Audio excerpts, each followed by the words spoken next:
Promoter for the Trinidad show. Remember years me know you. Remember when you forward initially for the show. My lawyer was there. My manager was there. Remember the signing was recorded.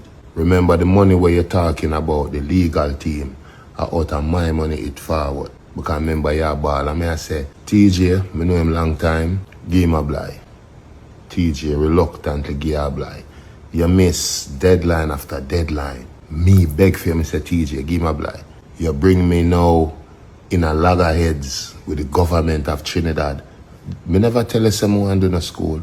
My job is to perform for the people. Me's an entertainer. Me get paid to entertain. Remember, you wanted to keep the show during Carnival. Me look for you, me say you can't do that. Don't mess with the culture.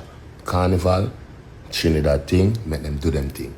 TJ tell you if you don't do it. Angostura tell if you don't do it. Cartel tell if you don't do it. Countless people tell if you don't do it. You force the issue, till eventually you see it can't work.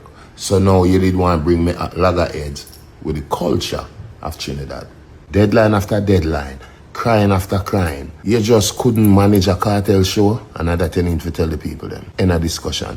My only regret in the situation is that the Trinidad people are them you rob out of the chance to see cartel after so many years. So you see me, a positivity me I deal with and good energy.